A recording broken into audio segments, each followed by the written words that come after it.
Et on se retrouve sur le plateau de France Invest après une plénière très très riche en témoignages.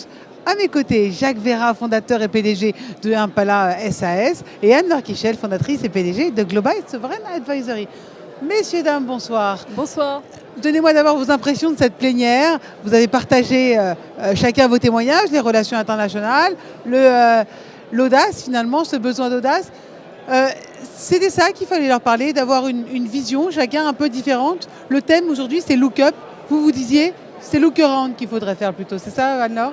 Oui, c'était de ça dont je voulais parler. Je voulais parler du fait que trop souvent, on se parle en fait entre nous. Et je crois que justement, si on veut vraiment, comme le disait Jacques, avoir de l'audace, il ne faut pas du tout se parler entre nous, il faut penser en dehors des choses, il faut regarder en permanence ce que d'autres gens peuvent faire, la manière dont ils abordent le monde, et ensuite après se faire sa propre conviction et aller de l'avant. Jacques, vous c'est good or not good, il faut avoir de l'audace finalement, aller peut-être un peu plus loin. C'était ça, vous vouliez vraiment leur ouvrir les yeux ce soir ? Alors oui, moi j'étais le dernier intervenant, mais c'était le guest star. Les vrais sujets étaient abordés avant. Les vrais sujets sont les sujets sociétaux. Et je trouve très bien que les investisseurs se penchent sur ces thèmes-là. Moi j'étais plutôt dans le clin d'œil pour les faire sourire, parce qu'ils font un métier très sérieux, très analytique, et il ne faut pas oublier que les choses qui marchent le mieux ont aussi un petit grain de folie de temps en temps.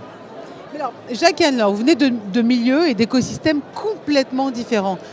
Comment est-ce qu'on peut faire les passerelles justement pour avoir et pour donner à nos investisseurs et à nos entrepreneurs une meilleure vision des choses ?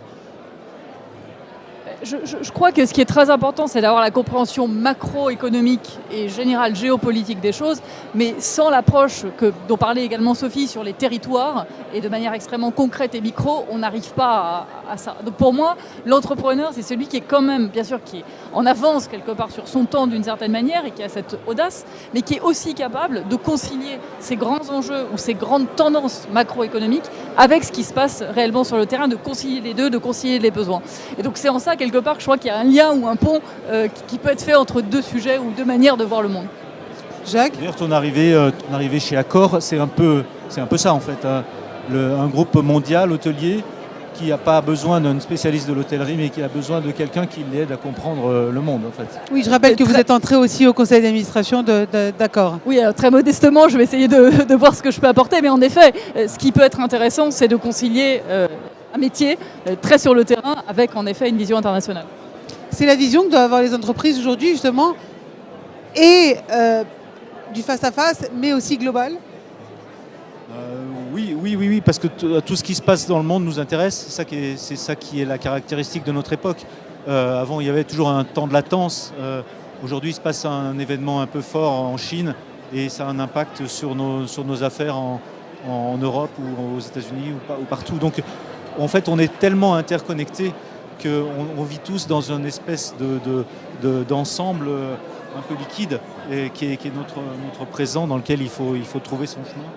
Ce que vous dites, c'est qu'il faut quand même prendre le temps, justement, comme ce soir, de se poser et tisser les ponts. Si tu veux survivre, il faut être un peu ancré quand même. Voilà. Il faut avoir ses repères dans un environnement qui est un peu déstabilisant. Et le point qui a été fait sur le savoir est absolument clé. Parce que sans colonne vertébrale, en effet, ancrée dans un territoire ou dans une pensée avec le savoir, on a beaucoup de mal à savoir naviguer sur des choses qui sont tellement différentes ou tellement changeantes. Donc il faut avoir les codes, finalement, pour naviguer. Les codes, mais surtout le savoir. Enfin, le savoir est une capacité de recul et une capacité de raisonner. Et je pense en effet, oui, le côté ancré est aussi particulièrement important pour avoir justement des repères et savoir par rapport à quoi on peut se déstabiliser de temps en temps. Jacques ? Oui, moi je réfléchis en fait moi je suis spécialiste de petites entreprises qui sont des entreprises j'aime les créer jusqu'à ce qu'elles aient une certaine taille, après elles m'échappent.